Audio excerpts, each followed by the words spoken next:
तो दोस्तों अब तक आपने जो वीडियो देखी उसमें अब तक आप समझ गए होंगे कि डेवलप और डेवलपिंग नेशन में क्या बेसिक डिफरेंस होता है। साथ ही साथ आप ये भी समझ गए होंगे कि भारत जो है उसके अंदर डेवलपिंग इकोनॉमी के फीचर ज़्यादा हैं। तो यहाँ पे हम दोस्तों डिस्कस करने वाले हैं कि भारत किस तरीके से डेवलपिंग इकोनॉमी के रूप में काम कर रहा है। आप ये भी कह सकते हो कि यहाँ पर हम भारत के जनरल फीचर्स के बारे में डिटेल में डिस्कस आपसे करने वाले हैं। तो सबसे पहले पॉइंट वाइज मैं आपको बता देता हूँ। सबसे पहला जो पॉइंट हमने लिया है वो लिया है पर कैपिटा इनकम के बेस पर। तो अभी तक की वीडियो में आप देख चुके हो कि जो वर्ल्ड बैंक है उसके हिसाब से कई कैटेगरी है, upper income group, lower income country, LDC, UDC. तो भारत जो है वो मिडिल इनकम कंट्री में आता है, लेकिन लोअर मिडिल इनकम कंट्री में आता है, यानी कि भारत की जो पर कैपिटा इनकम है वो काफ़ी कम है। अगर हम डेटा की बात करें तो 2024-25 में भारत की पर कैपिटा इनकम $2,400 के आसपास थी, यानी कि जो $2,400 है वो लगभग 1,96,000 पर ईयर के हिसाब से होगी। तो इससे हमें पता चलता है कि भारत में आज भी बहुत ज़्यादा गरीबी है।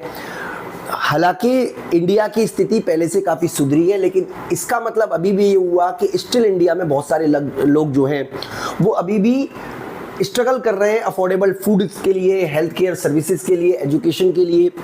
लो पर कैपिटा इनकम ये भी दिखाने की कोशिश करती है कि इंडिया के अंदर अभी भी पॉवर्टी है। साथ ही साथ इंडिया में जितनी अपॉर्चुनिटी होनी चाहिए वो उतनी अपॉर्चुनिटी लोगों को नहीं मिल पा रही है, चाहे उनके एजुकेशन का लेवल कम हो, चाहे उनके हेल्थ का कम हो।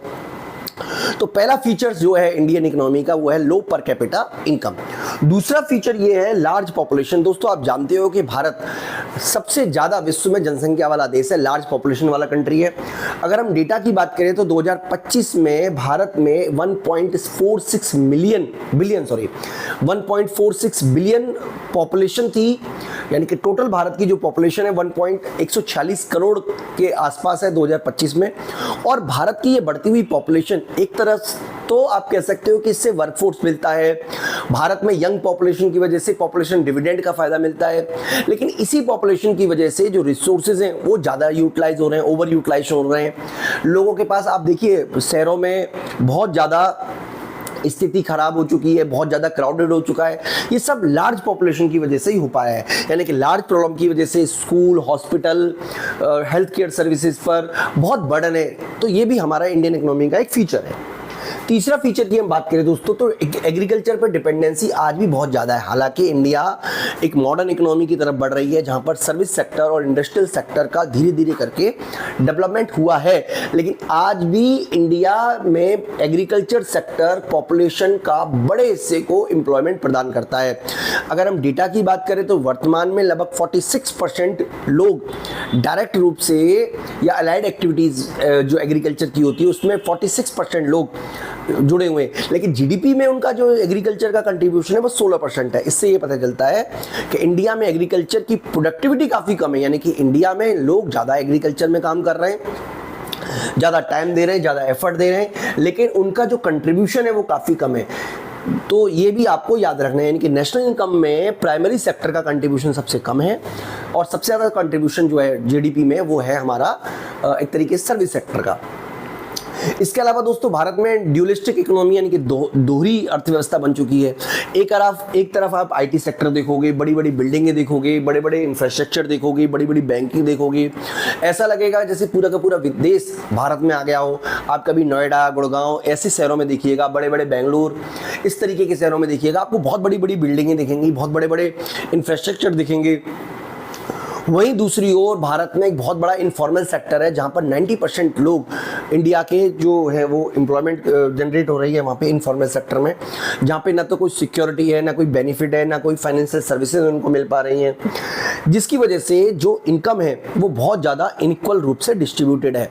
तो दोस्तों इससे हमें पता चलता है कि भारत की जनसंख्या में जो इकोनॉमी जो है वो ड्यूल इकोनॉमी की तरह काम कर रही है, यानी कि एक क्षेत्र बहुत ज़्यादा डेवलप हो चुका है, लेकिन बहुत बड़ा क्षेत्र के पास डेवलपमेंट तक अभी पहुंचा भी नहीं है। इसके अलावा हाई पॉवर्टी एंड इनइक्वालिटी। दोस्तों अगर हम नीति आयोग की रिपोर्ट की बात करें 2023 की, तो अभी भी इंडिया की जो पॉवर्टी है वो 11.28%। इंडिया में मल्टी डायमेंशनल पुअर है, यानी कि उनके पास ना हेल्थ है, ना एजुकेशन है, ना स्टैंडर्ड ऑफ लिविंग अच्छी है। अगर हम बात करें दोस्तों इनइक्वालिटी की, तो इंडिया के 10% पॉपुलेशन, यानी कि जो सबसे 10% पॉपुलेशन है इंडिया का, उन्हीं के पास सारे के सारे रिसोर्सेज हैं, यानी कि ज़्यादातर वेल्थ, इंफ्रास्ट्रक्चर चीज़ें इन्हीं 10% लोगों के पास है, जबकि जनसंख्या का एक बहुत बड़ा हिस्सा आज भी गरीबी रेखा से नीचे जीवन जी रहा है। तो इससे हमें पता चलता है कि भारत में बहुत ज़्यादा गरीबी है, साथ ही साथ इनइक्वालिटी के विद्यमान है। इसके अलावा दोस्तों भारत का एक फीचर है लो लेबर कॉस्ट। आप इसे पॉजिटिव भी बोल सकते हो, नेगेटिव भी बोल सकते हो।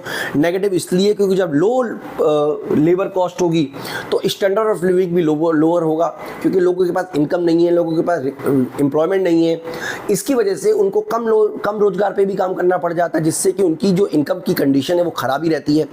उनके पास पर्याप्त मात्रा में रिसोर्सेज नहीं होंगे तो फूड नहीं मिलेगा, हेल्थ नहीं मिलेगी, और जो व्यक्ति है वो कमजोर का कमजोर बना रहेगा।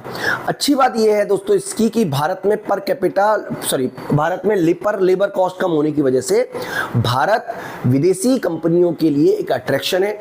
विदेशी बीपीओ जो कंपनी होती हैं वो भारत में बहुत बड़ी मात्रा में एम्प्लॉयमेंट जनरेट का काम कर सकती है, और साथ ही साथ भारत के बहुत सारे लोग विदेशों में जाके भी काम करते हैं।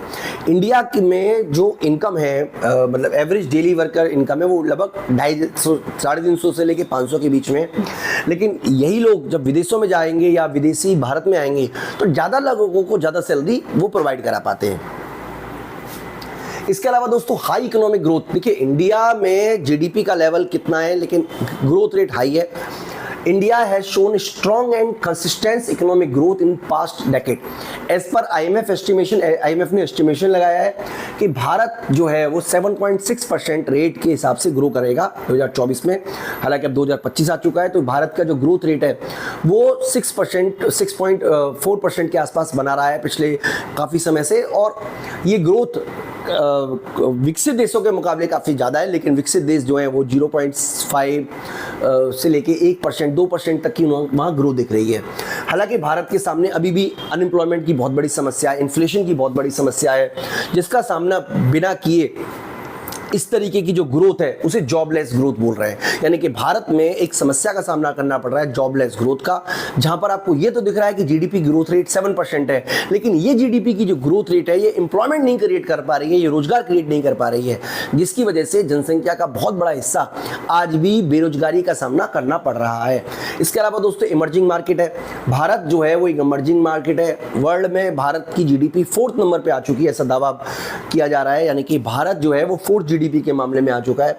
भारत ने डिजिटल एम्पावरमेंट यूज किया है, इंफ्रास्ट्रक्चर डेवलपमेंट हुआ है, ह्यूमन कैपिटल डेवलपमेंट हुआ है, जिसकी वजह से भारत की जीडीपी लगातार बढ़ी है। लेकिन दोस्तों मैं आपको फिर बता देता हूं कि जीडीपी किसी भी देश के इकोनॉमिक वेलबीइंग को मापने का सही इंडिकेटर नहीं होता, क्योंकि हो सकता है कि जिस देश की जीडीपी ज़्यादा हो वहाँ पर पॉपुलेशन भी ज़्यादा हो, जैसे इंडिया के केस में। इसीलिए जीडीपी के केस पर हम 5th मान सकते हैं, लेकिन पर कैपिटा इनकम के बेस पर हमारी स्थिति बहुत ख़राब है, और भारत अभी भी लोअर मिडिल इनकम कंट्री में आता है। इसके अलावा दोस्तों अगला फीचर्स है इंफ्रास्ट्रक्चर डेवलपमेंट। भारत में इंफ्रास्ट्रक्चर की हालांकि अभी भी जितना डेवलपमेंट होना चाहिए था उससे कम है, पावर की शॉर्टेज है। इसके अलावा हमारे पास में प्रॉपर अभी रोड नहीं है, सड़कें नहीं है। हालांकि इंफ्रास्ट्रक्चर पे भारत सरकार ने पिछले 10 सालों में बढ़िया काम किया है। The Indian government has investing heavy investment like highway, railway, smart city, digital connectivity and power generation. In the union budget 2024-25 a record 11.11 lakh crore was allotted to capital expenditure, यानी कि सरकार के द्वारा इंफ्रास्ट्रक्चर डेवलपमेंट पे विशेष ध्यान दिया गया है। वर्तमान में आप देखिए भारतमाला योजना है, इसके अलावा बहुत सारे और भी इंडिया के प्रोजेक्ट हैं, जिसके माध्यम से प्रधानमंत्री ग्रामीण सड़क योजना है, जिसके माध्यम से और भी बहुत सारी सरकार के द्वारा योजनाएं चल रही हैं, जिसके माध्यम से सरकार सिटी टू सिटी हाईवे बना रही है और जबरदस्त तरीके से हाईवे बन रहे हैं। इसके अलावा दोस्तों भारतीय इकोनॉमी की एक और फीचर्स है जिसको आप बोल सकते हैं हाई फॉरेन डेट। इंडिया का जो फॉरेन डेट है वो बहुत हाई है। India has borrowed significantly from foreign source to fund development project and manage trade deficit, यानी कि भारत ने बहुत बड़ी मात्रा में उधार दिया हुआ है, चाहे वो अपने ट्रेड डेफिसिट को कम करने के लिए हो, या आप कह सकते हो नए फाइनेंशियल प्रोजेक्ट के लिए हो। भारत में बुलेट ट्रेन चल रही है। अब बुलेट ट्रेन के लिए पैसा भारत के पास तो है नहीं, तो जापान के द्वारा दिया गया। दिल्ली मेट्रो है, RRTS है, बहुत सारे प्रोजेक्ट है इंडिया में जो चल रहे हैं, और इन सब के लिए भारत में विदेशी ऋण पे भी गवर्नमेंट डिपेंडेंट है। As of March 2024, India's total external debt is around 663 billion. While the borrowing helped to developing, it is also posed a risk of repayment burden, currency depreciation and vulnerability of global economic shock. यानी कि भारत में इसकी वजह से हालांकि development का काम हो रहा है, लेकिन इससे रीपेमेंट करना पड़ेगा, आपकी फॉरेन डिपेंडेंसी बढ़ेगी, करेंसी डेप्रिसिएशन के चांसेस बढ़ जाएंगे क्योंकि आपकी करेंसी की वैल्यू घट जाएगी, और साथ ही साथ ग्लोबल इकोनॉमी का इम्पैक्ट भी आप पे पड़ेगा। तो दोस्तों ये कुछ कॉमन फीचर्स हैं जो इंडियन इकोनॉमी के बारे में हमने बात की। इसके अलावा और भी कई सारे फीचर्स इंडिया आप अगर अपनी आवश्यकता के अनुसार जोड़ सकते हो, घटा सकते हो, और मैं उम्मीद करता हूँ कि आपको इंडिया की इकोनॉमी की जो फीचर्स हैं उसके बारे में जो आवश्यक जानकारी है वो हो गई होगी। इस वीडियो में इतना ही। Thank you.